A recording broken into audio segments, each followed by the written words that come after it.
그래서 이르시되 너희가 맹인이 되었더라 죄가 없으려 본다고 하니 너희 죄가 그대로 있느니라. 아멘. 9장까지 읽었습니다. 요한복음의 특징 중에 하나가 나는 무엇이다. 에고에이미 요법이라고 했습니다. 요한복음 6장 48절에 나는 생명의 떡이다. 생명의 떡으로 이 땅에 오셔서 우리에게 생명을 주기 위한 그 하나님의 섭리, 그 사랑. 그래서 생명의 떡을 먹고 영혼은 살아가는 것입니다. 신약 성경의 예수님의 말씀은 모두가 영적 실제입니다. 실제로 일어났던 일들입니다. 얼마든지 우리가 믿음으로 살면은 예수님이 행하신 일, 제자들이 한 일들 우리가 하리라 말씀하고 있습니다. 아버지께서 일하시니 나도 일한다고 말씀합니다. 8장에 보면은 음행 중에 잡혀온 한 여인을 용서하는 예수님의 모습이 있습니다. 8장을 펴보시지요. 예수는 감람산으로 가시니라. 예수님은 시간만 있으시면 감람산에 오르십니다. 가서 하나님 앞에 기도하는 것이 예수님은 쉬는 시간입니다. 그래서 늘 감람산. 예루살렘에서 그 앞에 기드론 시내만 건너면 감람산이 있습니다. 감람나무가 우거진 산이지요. 그저 높은 산이 아니라 언덕과 같은 그러한 산입니다. 그 안에 겟세마네 동산도 있습니다.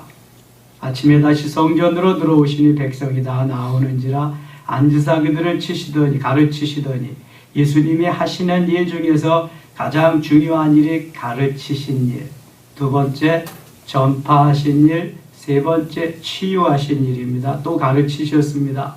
서기관들과 바리새인들이 음행 중에 잡힌 여자를 끌고 와서 가운데 세우고 예수께 말하되 선생이여 이 여자가 간음하다가 현장에서 잡혔나이다. 모세는 율법에 이러한 여자를 돌로 치라 명하였거니와 선생은 어떻게 말하겠나이까. 6절 7절 같이 읽겠습니다.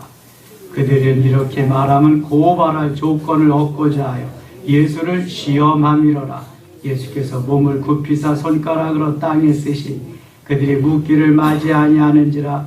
이에 일어나 이르시되 너희 중에 죄 없는 자가 먼저 돌로 치라 하시고. 예수님이 하나님이신데 전능자이신데 저들이 예수님을 시험하려고 해도 예수님은 그 시험에 넘어가지 않습니다. 마귀가 사단이 와서 예수님을 시험해도 예수님은 넘어가지 않습니다. 만일 예수님이 약한 무리에게 넘어가고 사탄에게 넘어간다고 한다면 예수님이실 수 없지요. 그러나 악한 자들은 예수님도 도전하고 넘어뜨리려고 한다는 거 늘 기억하셔야 됩니다. 예수님께 그렇게 도전하고 예수님을 시험하고 넘어뜨리려고 했다면 하루에도 수없이 많은 사건들과 그런 상황 속에서 우리를 넘어뜨리려고 오는 대적, 사단의 세력들이 많다는 걸 늘 기억해야 됩니다. 그래서 주님은 깨어 기도하라고 말씀하고 있는 것입니다. 예수를 시험함이로다. 시험할 거리를 찾고 있는 거예요. 간음하다가 현장에서 잡힌 사람 모세를 돌로 치라 그랬는데 당신은 어떻게 하면 되겠습니까? 그랬더니요, 예수님이 너희 중에 죄 없는 자가 먼저 돌로 치라고 쓰셨어요.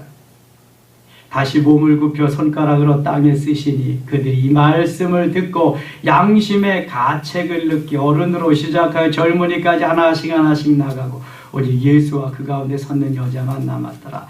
자, 여기서 7절 하반절에 너희 중에 죄 없는 자가 먼저 돌로 치라 하는 말씀에는 너희 중에 간음한 자가 없는 자가 돌로 치라는 말이 아닙니다. 너희 마음속에 죄 범할 생각조차 하지 아니한 간음 외의 모든 죄를 범할 생각조차 하지 않은 자는 여자를 돌로 치라 그렇습니다. 예쁜 여자를 보고 함께 하고 싶은 마음이 있다. 마태복음 5장 28절에 보면은 여자를 보고 음욕을 품는 자마다 이미 간음하였느니라 말씀합니다. 말로 남자를 보고 음욕을 품는 자마다 이미 간음하였느니라 똑같은 말입니다.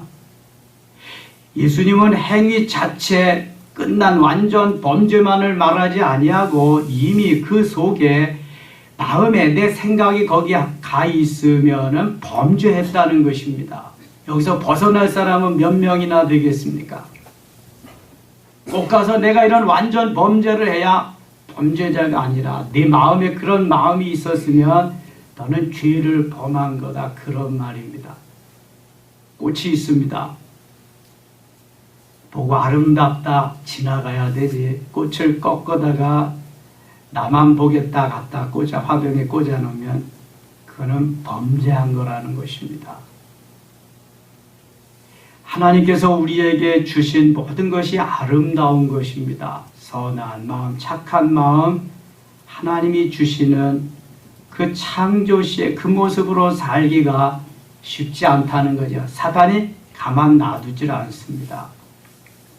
예수님의 이 말씀을 듣고 양심의 가책을 받았다.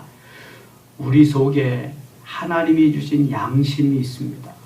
성령의 음성을, 하나님의 음성을 듣지 못해도 양심의 법이 있습니다. 양심이 여기 무너지지 않았다면 양심대로만 살아도 꽤 괜찮게 살아갈 수 있습니다. 여기 모였던 사람들이 양심의 가책을 느껴서 어른으로 시작하여 하나씩 다 죄 없는 자가 누가 있겠습니까? 죄 지으라고 말해서가 아니라 내 속에 있는 그 죄가 나에게 그런 생각을 집어넣어주고 때로는 행동으로 옮기게 해서 죄 범하는 것입니다. 여기서 벗어날 자가 아무도 없습니다. 하나씩 다 그 현장을 떠나갔습니다. 그리고 오직 예수와 그 가운데 섰는 여자만 단둘이 남았습니다. 예수님과 범죄한 여인. 10절 예수께서 일어나사 여자 외에 아무도 없는 것을 보시고 이르시되 여자야 너를 고발하던 그들이 어디 있느냐, 너를 정죄한 자가 없느냐. 11절 같이 읽겠습니다. 대답하되 주여 없나이다. 예수께서 이르시되 나도 너를 정죄하지 아니한 가서 다시는 죄를 범하지 말라 하시니라. 아멘. 나도 너를 정죄하지 아니하노니. 여러분, 이 여인은 얼마나 감격하겠습니까? 돌에 맞아 마땅히 죽어가야 마땅한 일인데 예수님이 한마디 말씀하심으로 모든 정죄하는 이들이 다 떠났어요. 정말 예수님은 무슨 말 한마디쯤 하실 수 있을 텐데 나도 너를 정죄하지 아니하노니 말씀합니다. 여러분, 판단하고 정죄할 분이 주님밖에 아니 계시지만 주님도 정죄하시지 않습니다. 우리에게 양심이 있습니다. 내가 어떤 놈이라는 걸 너무 잘 압니다. 거기에다가 또 칼질하지 말고 예수님같이 판단할 수 있는 기회를 주어야 됩니다.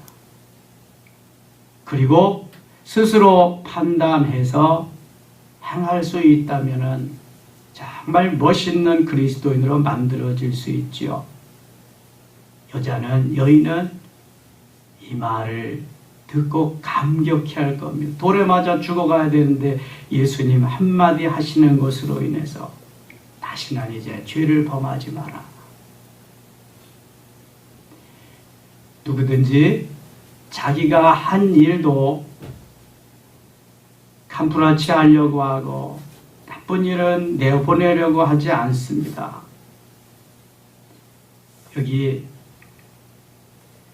범죄하고도 책임을 질 수 없는 우리 사회의 여러 현상을 보면서 과연 누가 누구에게 돌을 던질 수 있겠는가? 돌을 던질 수 있는 사람은 누구이겠는가? 요나가 풍랑이 일어난 것은 나 때문입니다. 나의 연고로 풍랑이 일어났습니다. 나를 바다에 던지면 풍랑이 잔잔해질 것입니다. 우리는 내 탓입니다. 나 때문입니다 하는 그것이 선행되지 않으면은 절대로 아름다운 사회, 아름다운 공동체는 이루어지지 않습니다. 너 때문에, 내가 그렇기 때문에 그렇다고 한다면 계속 악순환이 될 뿐입니다. 여기 모두 다 정죄하던 사람들이 돌아갔습니다. 예수님까지도 정죄하지 아니하리라 말씀합니다. 후에 말씀은 나오지 않지만 이 여인은 멋있게 아름답게 자리매김했을 것입니다. 그리고 주님이 세상의 빛에 대해서 쭉 말씀하고 있습니다. 15절 한번 보겠습니다. 15절 너희는 육체를 따라 판단하나 나는 아무도 판단하지 아니하노라. 빛 대신 예수 그리스도는 아무도 판단하지 아니하. 만일 내가 판단하여도 내 판단이 참되니 이는 내가 혼자 있는 것이 아니오 나를 보내시니가 나와 함께 계심이라. 아버지께서 함께 계시니 내가 오실 판단을 해도 온전한 판단이 될 거다. 23절 예수께서 이르시되 너희는 아래에서 났고 나는 위에서 났으며 너희는 이 세상에 속하였고 나는 이 세상에 속하지 아니하였느니라. 그러므로 내가 너희에게 말하기를 너희가 너희 죄 가운데서 죽으리라 하였노라. 너희가 만일 내가 그인 줄 믿지 아니하면 너희 죄 가운데서 죽으리라. 예수 그리스도를 믿어야 구원함을 받는 말씀하고 있습니다. 32절 같이 읽겠습니다. 32절입니다. 진리를 알지니 진리가 너희를 자유롭게 하리라. 아멘. 진리는 알레테이아라고 하는 말인데요. 참 진리는 예수 그리스도입니다. 내가 곧 길이요 진리요 생명이라. 요한복음 14장 6절에서 말씀하시죠. 예수 그리스도 진리입니다. 성경 말씀이 진리입니다. 진리를 알면 진리가 우리를 자유케 하리라 말씀합니다. 여러분, 하나님의 말씀은 우리를 옥죄고 올무가 되게 하고 나를 부자유스럽게 하기 위해서 주신 말씀이 아닙니다. 하나님의 말씀은 진리입니다. 나를 자유케 하기 위해서 그렇습니다. 사단이 들어와 가지고 하나님의 말씀의 진리의 법을 벗어나서 살려고 하니까 하나님의 말씀이 자꾸만 괴로운 것이지, 내가 진리로 하나님의 말씀으로 따라 살려고 하면은요, 그 속에서 나에게 주시는 기쁨과 평화와 감사는 늘 넘쳐나게 되는 겁니다. 현세 천국의 삶을 이루게 되는 것입니다. 진리는 자유케 하는 것입니다. 누가 새벽 기도를 만들어서, 누가 11조를 만들어서 못하는 사람이 그러죠. 괴로운 사람들입니다. 제대로 행하면서 사는 사람들은 너무 행복한 거죠. 어차피 내 것이 아니요, 실온하기 하나 걸치고 오지 않았어요. 내게 속한 거 아무것도 없어요. 다 주님의 것이에요. 오늘 이 생명 부르시면 가야 돼요.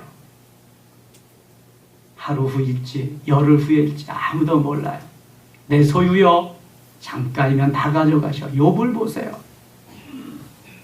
자녀도 마찬가지요. 내 건강도 마찬가지예요. 생명 마찬가지입니다. 이걸 인식하고 이걸 깨달으면은요, 아, 진리 되시는 알레테이아, 진리 되시는 예수 그리스도 그분밖에 없다. 다 없어져도 내가 그분만 붙잡으면 살 수 있다. 할렐루야. 여기 이게 믿음입니다. 이게 성장하고 얼마만큼 성숙하느냐에 따라서 내게 오는 분깃입니다. 권력 가지고 명예 가졌다고 행복한 거 아닙니다. 재산 많다고 행복한 거 아닙니다. 여러분 보세요. 여러분 대한항공의 조양호 씨 딸 부사장으로 있다고 하는 거. 참 우리나라는 잘못된 게 너무 많아요. 이게 다 뭐 부와 권력 이런 데서 나오는, 하지 말아야 될 것들이 거기에서 은연중에 나오는 거잖아요. 지가 잘나서 됐어요. 지 아버지가 부자니까 그렇게 된 거지. 그러면 좀 겸손해지면 얼마나 좋습니까? 진리가 예수 그리스도를 알고 그 안에서 온전히 만들어진다는 것이 얼마나 귀하고 복된 일인지를 깨달아야 되는데, 우리가 그걸 모를 때에 주님의 은혜 가운데에 승리의 삶을 살아갈 수 없는 거죠. 진리는 자유케 하는 겁니다. 늘 기억하세요, 여러분. 하나님의 말씀, 예수 그리스도는 나에게 자유를 주시고 행복하게 하려고 생명 다 주셔서 우리를 구원해 주신 분. 늘 그걸 기억하셔야 돼요. 그들이 대답하되 우리가 아브라함의 자손이라 남의 종이 된 적이 없거늘 어찌하여 우리가 자유롭게 되리라 하느냐. 예수님 영적인 말씀을 하시면 영적으로 좀 받아들이면 얼마나 좋아요. 영적으로 말씀하시는데 늘 육신적인 것만 말하니까 이게 대화, 커뮤니케이션이 안 되는 겁니다. 여러분 주님 앞에 나와서도 좀 영적으로 알아들어야 되는데 이게 육신적으로 것만 알아들으면은 이게 은혜가 안 됩니다. 그러니까 로고스의 말씀만 전해지면 은혜가 안 되는 거예요. 로고스의 말씀에 성령이 조명하고 성령이 감동, 감화해서 그것이 레마의 말씀으로 들려올 때에 내가 깨어지고 녹아지고 부수어지고 은혜의 삶을 살아갈 수 있는 겁니다. 이런 역사가 있기를 축원합니다. 34절 예수께서 대답하시되 진실로 진실로 너희에게 이르노 죄를 범하는 자마다 죄의 종이다. 자유함이 없죠. 이제 죄의 종이 되니까. 진리 안에서 예수 안에서 자유한 건데 죄의 종이 되면 자유함이 없습니다. 죄값을 계속 치러야 되기 때문에 그런 것입니다. 44절 보겠습니다. 같이 읽어요. 너희는 너희 아비 마귀에게서 났으니 너희 아비의 욕심대로 너희도 행하고자 하느니라. 그는 처음부터 살인한 자여 진리가 그 속에 없으므로 진리에 서지 못하고 거짓을 말할 때마다 제 것으로 말하나 이는 그가 거짓말쟁이요 거짓의 아비가 되었습니다. 아멘. 여러분 예수 그리스도를 알지 못하면은요 그 속에 사단이 영혼을 장악하고 있기 때문에 역시 마귀의 자녀입니다. 너희는 너희 아비 마귀에게서 났으니 마귀에게서 났다. 마귀에게서 났으면 마귀죠. 마귀의 자녀니까. 그런데 예수 그리스도를 알고 예수 그리스도를 믿고 하나님의 자녀가 됐습니다. 하나님의 자녀가 되어서 오늘도 진리 안에서 자유를 누리게 하셨으니 얼마나 감사해요. 여러분이 마귀의 세력은 물리쳐야 되는데 오직 하나 예수 그리스도 외에는 물리칠 수가 없습니다. 그래서 요한일서 3장 8절에 예수 그리스도께서 이 땅에 오신 것은 마귀의 일을 멸하게 하려 하심이라 말씀하고 있습니다. 마귀의 일을 멸하게 하기 위해서 오신 분이 예수 그리스도예요. 마귀의 일을 멸해야 거기서 구원해서 하나님의 자녀로 만드실 수 있기 때문에 그렇습니다. 예수 이름 외에는 마귀를 물리칠 수가 없습니다. 마귀 소탕할 수 있는 힘과 능력이 없습니다. 예수 이름으로만 가능합니다. 제가 어제도 우리 교인이 아닙니다만 우리 집사님한테 제 얘기 듣고 왔어요. 그랬습니다. 지금 마귀가 사단이 집사님 속에 들어가서 집사님을 다 농락하고 있습니다. 집사님이 지금 하고 싶어서가 아니라 그 속에 있는 마귀가 자꾸 그렇게 하는 것입니다. 지금 하는 일들이 중요한 것이 아니라 빨리 주님과 해결을 해야 됩니다. 휴가 내시고 죽으면 죽으리라 하고 이제 금식하면서 좀 엎드려서 1대1과 주님과 관계를 그리고 회개하고 통회하고 그러면 나머지는 주님이 다 해결하십니다. 내가 하고자 하는 것이 아니라 내 속에 이 마귀라고 하는 놈이 그러니까 야 너 그렇게 살아서 뭐하냐 너 죽어버려 그냥 자살하고 싶으면 너 그렇게 살아서 뭐하냐 저놈 너 믿게 보고 너 자꾸 그냥 도전해오고 그러잖아 가서 죽여버려 그냥 칼 가지고 죽여요. 그리고 내가 하는 거 아닙니다. 이거 내 속에 누가 들어가세요? 마귀가 사단이 들어가서 그러니까 틈을 타서 범죄하고 이거 모든 일이 내가 하는 일이 아니요 내 속에. 사도 바울이 로마서 7장에서 고민하는 게 그겁니다. 내가 선을 행하고 싶어도 할 수가 없다. 나는 악만 행하는구나. 사도 바울이 왜 악을 행하겠어요? 그것이 내가 아니라 내 속에 있는 죄가 그렇게 한다.